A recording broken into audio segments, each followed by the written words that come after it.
नमस्कार।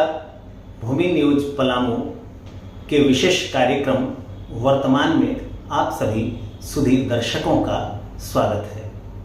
आज हम बातचीत करेंगे वर्तमान शिक्षा व्यवस्था और नई शिक्षा नीति के बारे में। बातचीत के लिए आज हमने अपने स्टूडियो में आमंत्रित किया है ऑल इंडिया स्टूडेंट एसोसिएशन यानी आइसा के राज्य सचिव त्रिलोकी जी को। स्वागत है आपका इस बातचीत कार्यक्रम में, वर्तमान कार्यक्रम में। धन्यवाद। और आपके दर्शकों को, आपके चैनल को प्रमोट करने वाले तमाम लोगों को बहुत बहुत धन्यवाद। मैं आपसे यह जानना चाहता हूँ कि अभी जो शिक्षा व्यवस्था है, इस शिक्षा व्यवस्था में आप कितने खुश हैं? इस सवाल बहुत अच्छा है और शायद कुछ ही लोग होते हैं जो जिस पे पूरी दुनिया, पूरे विश्व, पूरे ब्रह्मांड शिक्षा से चल रही है, शिक्षा की उन्नति से चल रही है। और शायद बहुत कम ही लोग होते हैं जो शिक्षा के बारे में बात करते हैं। और आपके चैनल, आपके द्वारा इस तरह से सवाल करना, यानी शिक्षा की प्रगति को, शिक्षा के बारे में जगाने का एक सवाल है। बहुत इसके लिए आपको बहुत बहुत धन्यवाद। बहुत बहुत शुक्रिया। देखिए, शिक्षा की व्यवस्था के बारे में आप सब लोग से छुपा हुआ नहीं है।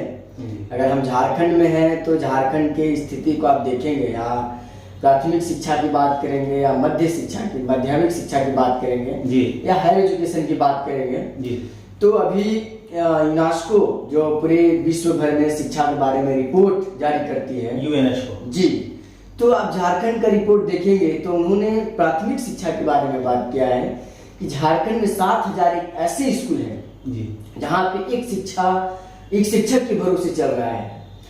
झारखंड में 95% प्राथमिक और मध्य विद्यालय ऐसे हैं जिन पे प्रधानाध्यापक प्राचार्य नहीं है। 2 लाख से ज्यादा पद शिक्षण संस्थानों में खाली है, जिसमें 1,40,000 से ज्यादा पद प्राथमिक विद्यालयों में है। मध्य विद्यालय में 79,000 के आसपास है। उसी प्रकार से आप उच्च शिक्षा संस्थानों में बात करेंगे तो लगभग 40% प्रोफेसरों का पद खाली है। तो अगर इस पे आप देखेंगे कि शिक्षा, अभी वर्तमान शिक्षा व्यवस्था क्या है, तो इससे आप अनुमान लगा सकते हैं कि शिक्षा व्यवस्था क्या है। पलामू की पांकी जगह में प्रोजेक्ट हरिवंश नारायण उच्च विद्यालय है, जहाँ पे लगभग 1000 छात्राएं प्रतिदिन क्लास करने आती हैं, लेकिन मात्र वहाँ 1 से 2 शिक्षक हैं, वो भी दूसरे स्कूल से एक शिक्षक आते हैं और वो हाजिरी बनाते में उनकी समय चले जाती है। लेकिन उस सुदूर इलाके से लोग प्रतिदिन कम से कम सैकड़ों की संख्या में छात्राएं क्लास करने आती हैं और इस माध्यमिक शिक्षक का जी, और उस उम्मीद से आती हैं कि वो पढ़ेंगी, क्लास होगा, लेकिन शिक्षक का भारी अभाव है।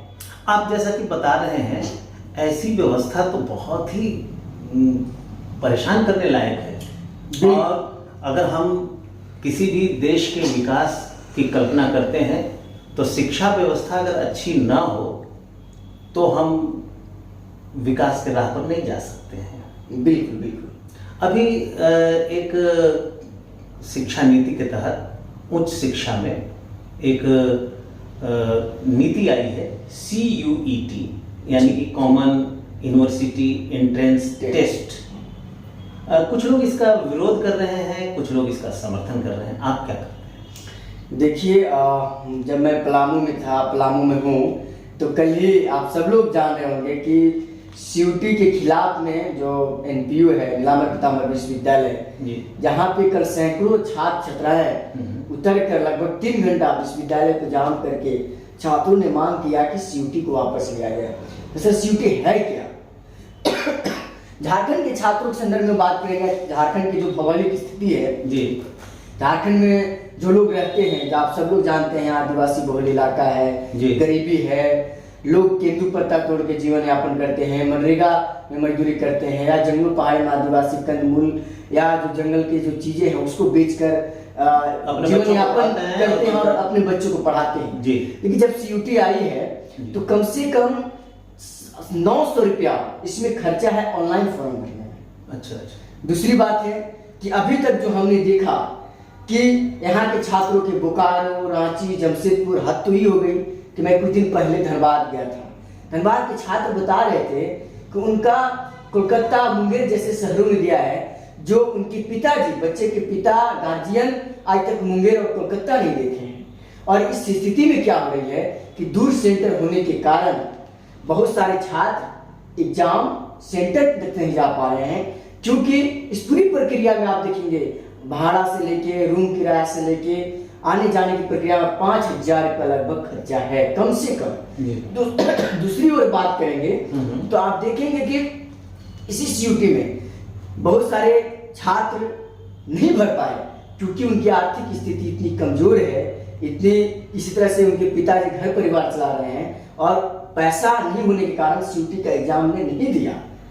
तो लगभग इस 5,000 प्रक्रिया में आप अगर पहले का आप देखेंगे तो ग्रेजुएशन सेमेस्टर 1, सेमेस्टर 2, सेमेस्टर 3 जी कर पाते थे, और इस पूरे नामांकन की प्रक्रिया में छात्रों को 5,000 रुपये लग रहा है, जिसका छात्र विरोध कर रहे हैं कि एक छोटी सी कॉलेज में, एमके कॉलेज हो या जेले कॉलेज हो या जीएस कॉलेज है या किन्हीं भी कॉलेज में, यहाँ के छात्रों के नामांकन लेने के लिए आपको कोलकाता जैसे शहरों में, बोकारो जैसे शहरों में, रांची जैसे शहरों में, आउट ऑफ स्टेट भी इसका जी है। जी एकदम बिल्कुल तो ऐसा शहर में दे रहा है जो छात्र नहीं जा पा रहे हैं। और इससे साफ है जो गरीब हैं, जो दलित हैं, जो आदिवासी हैं, उनके बच्चे, खास करके लड़कियां उन पढ़ाई से, उच्च शिक्षा से वंचित हो रहे हैं। ऐसे भी आप देखेंगे रिपोर्ट के अनुसार 10th के बाद 12th में 50% लगभग एडमिशन हो पाता है।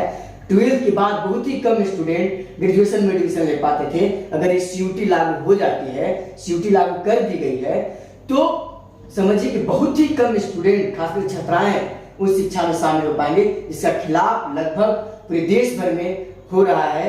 और आपने देखा कि एनपीयू में कल सैकड़ों की संख्या में छात्रों ने प्रोटेस्ट किया और मांग किया कि एनपीयू से सीयूटी खारिज हो। ऐसे यहाँ के जो वीसी हैं उन्होंने आश्वासन भी दिया कि कोशिश पूरी रहेगी कि इस क्षेत्र में सीयूटी से नामांकन ना हो, जो हम लोगों ने स्वागत भी किया। सीयूईटी का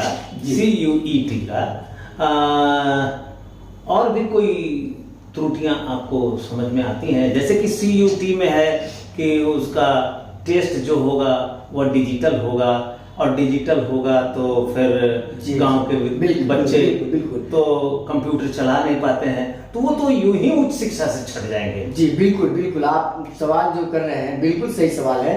आप देखेंगे कि इस इलाके में गरीब तबका, जो सुदूर इलाका है, वहाँ पे माउस पकड़ना या कंप्यूटर का नाम सुने हो ये तो बहुत कम ही लोग जानते हैं, कंप्यूटर देखे भी नहीं बहुत सारे बच्चे हैं। तो ऐसी स्थिति में उनको डायरेक्ट कंप्यूटर में बैठा दिया जा रहा है, उनके लिए भी ये बहुत ही मुश्किल एग्जाम हो रहा है।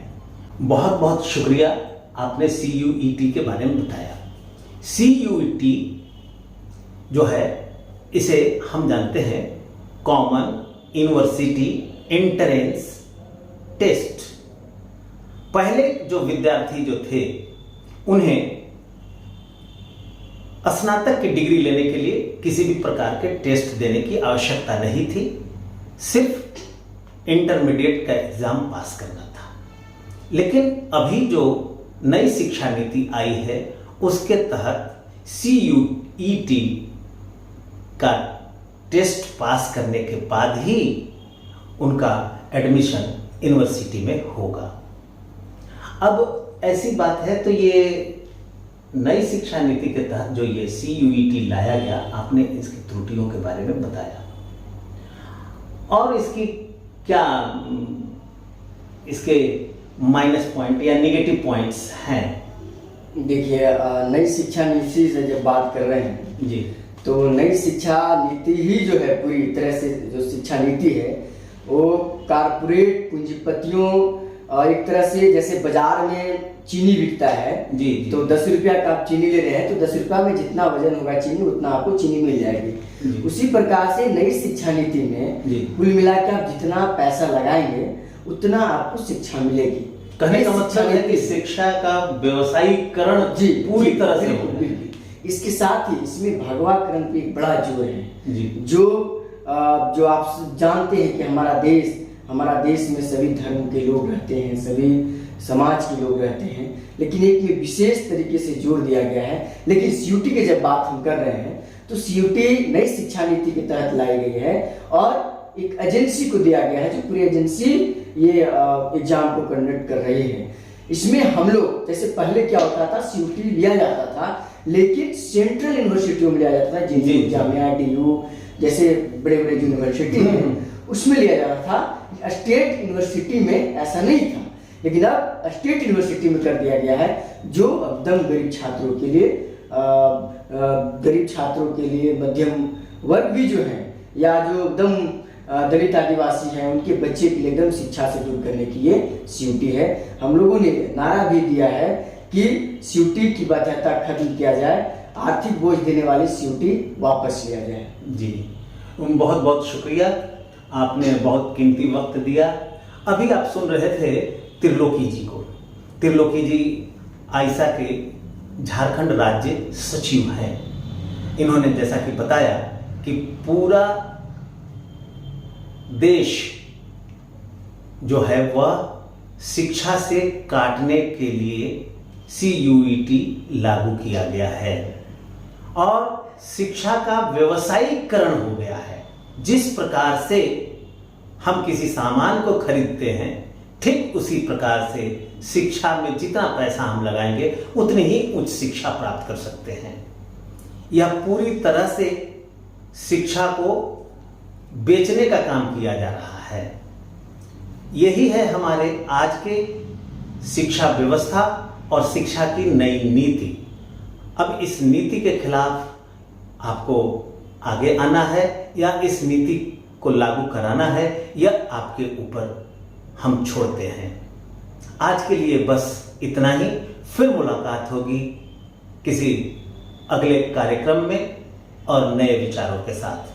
आज के लिए हमें दीजिए इजाजत। बहुत बहुत धन्यवाद। चलते चलते एक आग्रह, यदि आपने भूमि न्यूज पलामू को अभी तक सब्सक्राइब नहीं किया है तो कृपया सब्सक्राइब कर लिया जाए।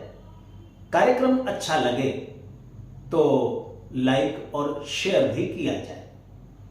और हाँ, अपनी टिप्पणी देना ना भूलें, क्योंकि आपकी टिप्पणियों के आधार पर ही अपने कार्यक्रम को हम आगे बढ़ाते हैं और बेहतर से बेहतर करने का प्रयास करते हैं। धन्यवाद।